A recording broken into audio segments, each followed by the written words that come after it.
Hi there. Bob? Yep, that's me. Lucky are those who find their place in this world. I got the press with us this time. Awesome.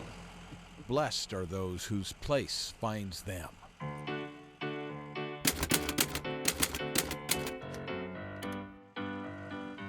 They pick him up at the same time every morning. And here we go.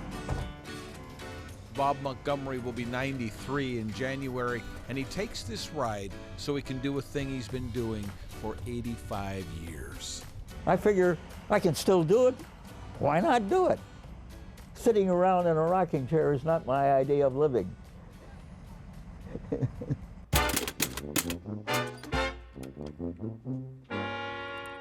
He walks into a building in downtown Bremerton and then into his shop on the 5th floor. And here's total chaos. And it's like a step back into another time. Get some lights in here. Here is where this ancient little man pushes back against the irresistible force of change, all the while giving last rites to a dying technology. Tell me what it is about typewriters. You know, I don't really know anymore. I've been involved with typewriters since I was little. I mean, really little. Da-da-dee-dee-dee. His dad owned a typewriter repair shop in the 20s. Bob started working there when he was 7. When he joined the Army and went off to liberate Europe in World War II, somebody found out he could fix a typewriter. They took away his rifle and put him to work liberating stuck keys and broken space bars. This one says very small parts. Let's see what's in here. Get a load of this.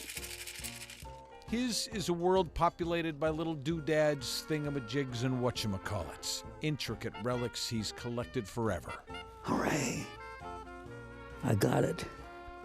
The typewriter. How many masterpieces? How many scripts, office memos, manifestos, poems? How many love letters were banged out on the clickety-clackety contraptions that have punctuated Bob Montgomery's life? I'm catering to people who are willing to pay $125 for a machine that was obsolete 50 years ago. How's business? It's probably, if I was really trying real hard on volume, it's not worth it anymore. Typewriters, like the friends Bob has known, are almost all gone now. I'm the last of the breed. There's hardly anybody who knows how to take these machines apart and put them back together and make them work. What's that mean to you? I'm not sure. I don't know. I'm one of a kind. In here, watching him resuscitate an old ribbon mechanism, you can't help but think about the passage of time and what it does to people and the world. Who's going to do this when you're gone? I don't know. Nobody. He never married, never had kids. He works for a while, then collapses. And then works some more, and collapses. Yeah. Bob isn't pining away for the good old days. There are no romantic notions about the way we were, no mourning the demise of the instrument of his expertise. Maybe 10 years, maybe 20 years. No one on the planet's going to be using a typewriter. I know. It doesn't bother me at all.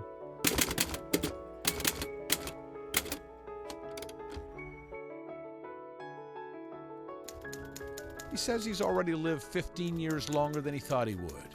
Bob and his clickety-clackety contraptions have taken care of one another for so very long that here in the little shop, it's somehow comforting to imagine the two of them, when the time comes, going off to become quietly extinct together. Not tired, just used up.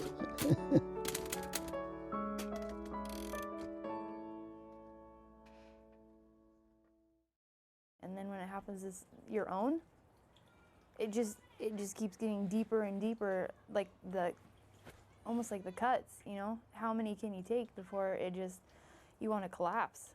It was one of those mundane details of everyday existence. Her mom, Christina Jeffords, would watch the baby, beautiful little Sanoa Hestus, while Natasha went to work. And I could never imagine this happening to anyone. And then the earth moved, and both of them were swallowed up by the cold indifference of nature's whims. They were found 10 feet from one another by volunteers poking poles into the 5 million cubic yards of devastation. Do you feel strong right now? I do. I feel really strong, and I just feel like that because of my mom. Has it struck you how unfair this is? Yeah. And I wish I could bargain with someone. I wish I could make a deal. Natasha is left behind without her baby. 4-month-old Sanoa will be forever frozen in her mother's mind as she was. My little baby Snowy, I wish that I would have had more time with her, because you just look at her and she smiles at you, and she's precious. She meant the world. How do you put into words what it's like to lose your mother and your daughter, your past and your future? It's too easy for someone to sink into a hole and not want to get out of it. And my mom would never want me to live my life that way. Never. In the garage of Jan Schweddy, a friend of the family, is a gut-wrenching collection of things found near baby Sanoa and her grandmother. Muddy photos, including this one of Natasha and her mom, a little angel, a Seahawks hat, silverware, trophies from better times, the stuff of life. This was in one of the sacks. The box was Waterford crystal from the wedding, and totally intact, not broken. Inside, the baby's stuffed toys, lovingly cleaned, left out to dry. These are the remains of Natasha's home, the shreds of one woman's life. It's not over, and there's so many good things to come. There are.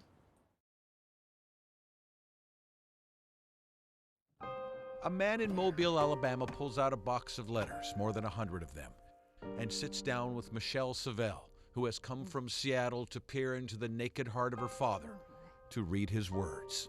Dear Pearl, I love you. I can say no more. They were written to Pearl Schwartz. Pearl Schwartz was my father's great aunt, my grandmother's aunt. In 1912, Pearl knew a boy named Max Savelle. They attended Barton Academy, and in the time it took for a small oak to grow tall and strong, they lived a desperate, forbidden romance for 70 years. What do I think of you? Why, I love you more and more and more when I think that you love me. The letters were found after Pearl's death by John Zellniker's father. When he died, John found them, tied together with a note on top. These are my letters from Max Savelle, to be burned when I pass on. Everything is quiet and restful. I dreamed of you again last night. A beautiful dream. Sorry. The request was ignored. The kind of love the letters in the box describe can never be destroyed. I only wish it would come true soon. Good night, my little girl. Much love, more than ever, Max.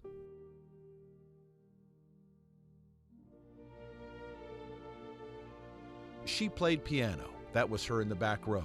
He was a tenor, the boy sitting in the middle. They performed together. In her high school annual next to his name, Pearl wrote, Oh, you, Max. and she also wrote to herself. One look from him and you feel as though you are standing in the center of the earth with the world revolving around you. They took this picture. Maybe they thought it would always be like this, and they might well have lived their love forever, but for the love of God. I understand. I have understood from the beginning. Pearl was Jewish. This was her synagogue. Max, a devout Southern Baptist, attended this church. Their love was considered to be religious betrayal. Parents intervened, lines were drawn, hearts broken. I cannot come to the club anymore. I am very weak, and cannot make myself undergo the torture it would mean for me. And why? Because I love you. They made a pact to love secretly forever. Dear Pearl, I received your letter yesterday with greater joy than I've ever received before in my life. Loving secretly suits me fine, just as long as we can love each other at all. I am tickled to death. Max left Mobile in 1918. They saw each other perhaps one time after that. How terrible it is that we must forever remain separated. Their relationship would be confined to the written word. My soul is so much smaller, so less capable of feeling, so far below yours in the grade towards the spiritual, that I bow in humility and reverence before the shine of your love. Max eventually married at 40, and then again and again. The thing that takes me back, of course, is the fact that there are historical... He ended up at the University of Washington, a much-honored history professor. His love didn't stay inside the lines. Even as a married man, he kept writing letters to Pearl, and he would for the rest of his life.